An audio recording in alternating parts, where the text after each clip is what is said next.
Hello, I'm Matthew Weinstock with Hospitals and Health Networks, reporting to you from the 2014 Health Forum American Hospital Association Leadership Summit here in San Diego, California.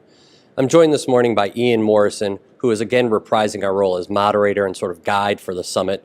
Ian, thanks for being with me. Glad to be here, Matthew. So Ian, we've got close to 2,000 hospital leaders gathered for this 2.5-day meeting. Tell me what you think the 2 or 3 key themes are going to be as this meeting goes on. Well, I think it's embedded in the title.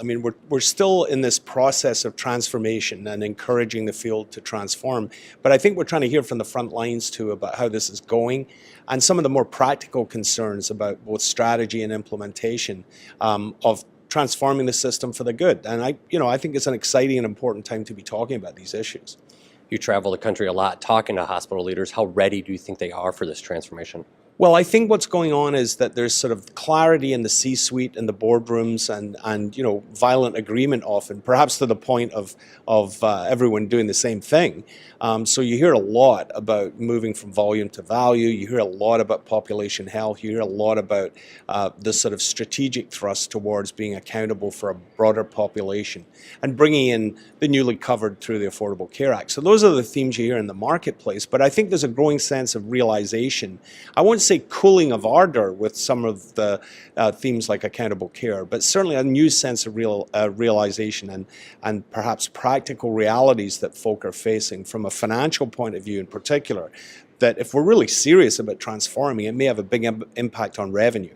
And that, I think, is the sort of sobering reality people are now confronting. And I think there's another issue about how do we do this fast enough.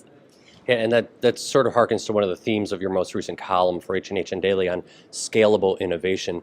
And do you get the sense that folks are able to sort of learn and piggyback off of what others are doing, or are we not there yet? No, we're not there yet. And I think the metaphor I use, which is kind of cruel in some ways, is what I call the scout badge problem. Everybody, you go around the country and you say, you're doing patient-centered medical. Oh, yeah, I got one of those, like a little scout badge, when you're in the scouts. Affordable care or ACO type models. Are you doing that? Yeah, we're doing that. We're doing telehealth. We're doing all these things, but they're rounding errors in the revenue stream of most big systems. And I think what I was urging in that column, based on interactions with a number of the innovation thought leaders in the field, is, look, we've got to scale this up. We've got to do this on a massive scale if we're going to make healthcare truly transform for the triple aim. So that's what I think will be one of the themes that will come out of this meeting, is how can we really move the needle on a massive scale to get the kind of performance we're looking for. Right, that's great. And one of the sessions you're actually moderating is intriguing because it's got some high-powered executives from big players in the employer market. So Disney, Walmart, CalPERS. What are you expecting to hear from employers and how they're hoping to drive change in the system? Well, I think you're going to hear, these are all friends of mine that I hand-selected. They're fantastically smart and powerful women in the purchasing community. And I would distinguish between CalPERS, who is really a purchaser, even though they're representing the employees of state and local government here in California, but they believe and behave much more as a purchaser. But I think they're all in common cause about trying to get higher performance from the system. I think they are not happy campers, I will tell you, and I invited them here with and the HAA accepted it, and I think we're encouraged to give the field a realistic assessment of how purchasers feel about where we're at and where we're going.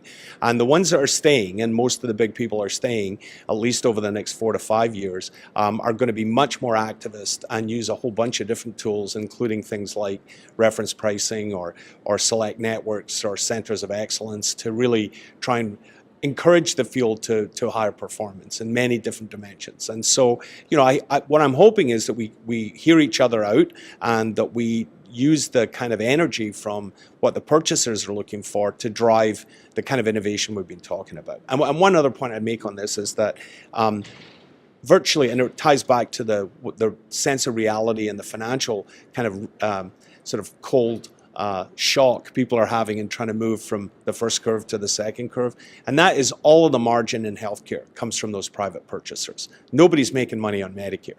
And so as a consequence, their voice is very important. So it's important that not just the large city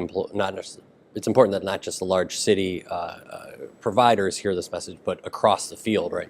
Yeah, no, I think that's right, and quite honestly, I mean, I think that the smaller independent hospitals, that will be another theme. I think we'll hear from Malcolm Gladwell about David and Goliath. I mean, I think you could be on the other side of that trade and say Goliaths are going to do a lot better than David in the upcoming environment. But I think that will be a theme at the meeting too: is what happens to rural hospitals, what happens to independent physicians and smaller hospitals? Will they all inevitably be swept in, and what are the survival strategies for them, and the strategies for them to thrive in this new marketplace?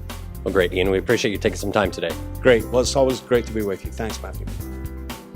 And I'm Matthew Weinstock with Hospitals and Health Networks. We'll have continuing coverage of the Health Forum Leadership Summit Monday, Tuesday, and Wednesday in H&HN Daily.